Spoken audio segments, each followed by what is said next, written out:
Yeah, she would have seen you come. So, John, tell everyone what we did for your birthday. Oh, we had a lovely day. It was a great day, A lovely day, and it Yeah. didn't start till like 4 or 5 o'clock. And then you think, oh, there's a lot of pressure on the evening now. But it was a lovely day. We went to a very flash place called the Bath Priory. So, and I made the booking, and I kind of rang up, and I'm assuming she heard, hello, all right, I want some din-dins, as you'd sort of imagine that I speak.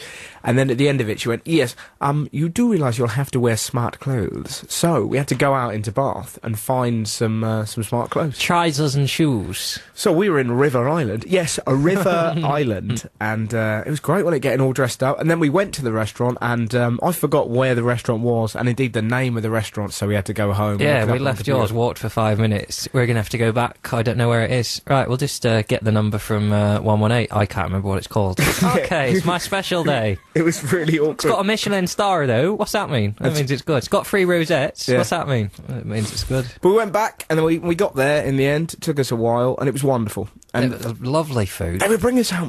It was great. I'd never had this before, right? And John, it's quite interesting, because even though, how can I put this? How can I put this? You look like Gollum and smell like a river. No. But even because you've... I don't know how to put this without sounding really bad. Just say it. You've had a tougher upbringing than me. And yet... You're saying I'm working class? No. But you clearly are, and yet your knowledge of the way to dine in this situation, it was great. I felt like the young girl who goes out on a date with the kind of squire. Do you know what I mean? It was like that. And they brought out bloody ice cream for the second... It was sorbet. Oh, flipping ice cream. I don't eat ice cream. I ate it. It was disgusting. You did. Generally speaking... It tastes like cold! I'll say this. Pudding, for starters. Yeah, it was ridiculous. You behaved very well, generally. A couple of letdowns. Go on. You didn't handle the sorbet very well, the palate cleanser. Oh, yeah. That was very... You then...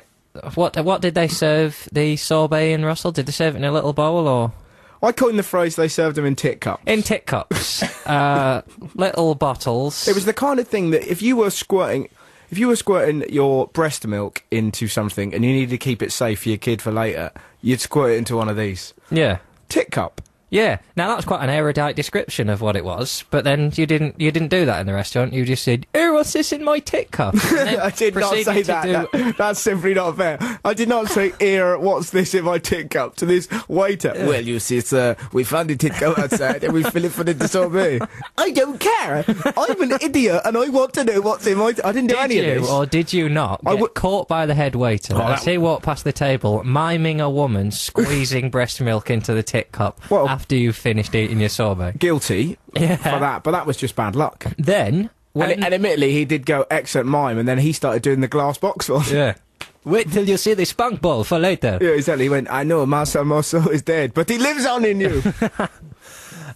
You want to see my cock flume? No. Then, can you think of any more faux pas? I'll let you ask first before I tell you what you did wrong. That old woman. The old woman? Shouldn't have pushed her. No, you didn't. What you did do is when they served my fish, my John Dory, with a celeriac foam. Oh, your first words were, "Ew, looks like someone spat all over it." Did. I actually went, oh dear, they've gobbed on your food, look like. Yeah. And it did, but it did look, and you got rid of all the spit. I pushed the foam to a side. Oh, it looked horrible, because it looked really lovely, and like this bloke had just gone, there you go, give it to him in a tit cup, whatever. But the food was incredible. It was lovely food. And then not once did I feel the desire for tomato sauce. And that is, like, if I have lamb, I need tomato sauce with it. Oh. Didn't feel that I needed it. No. It was incredible. And then at the end of it, this was the best bit, they suddenly went, "Would you like some coffee?" I went, "Yeah, we'd very much like some coffee.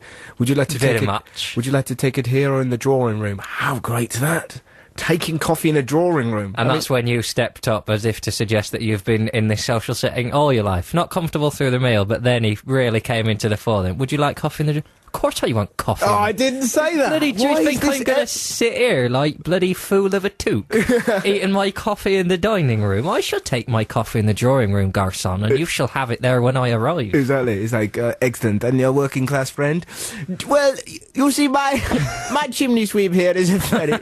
It was great, though. And then, what was really awkward about it, we had this... You drank more wine than me. I did, yeah. I really got into it. It knocks it back like Ribena, and because it's a posh restaurant, they keep filling your glass up. And I'm swirling it and oxygenating it and trying to taste it and seeing whether it complements each dish. He's knocking it back going, I should just have one glass and then that's me. But not noticing that they keep topping the glass up. So he thinks it's like Willy Wonka's it's like an everlasting wine glass. It keeps this and then still... Oh, yeah, I got a little bit... full, isn't it? I got a little bit wobbly and then we had to go, taxi! Where do you want to where are we going after that meal? You probably think we're off to the opera, John. Maybe to go back to ours, listen to a bit of classical music. We went to watch Superbad. Let me tell you, there is not a finer evening to be had than eating incredible food for the intelligentsia, followed by an hour and a half of well-constructed, gross-out... masturbation jokes. Let's call it what it was. It was pretty much non-stop masturbation gags, but it was brilliant. Yeah, it's a tricky taxi to book that. Excuse me, garçon. Lovely wine, by the way. Yeah, exactly. Could you book us a taxi? Yes, where are you going to? The Odeon Cinema. It's the only meal I've ever had in my life. No, it's the only evening I've ever had in my life where, at the end of it, I've said the phrase, "Oh, those oysters were lovely." About 30 seconds later, I've got a boner. That's a pretty good evening. Anyways, we had a funny moment the other day. We were imagining. Ooh. Do you reckon Mark Lawrenson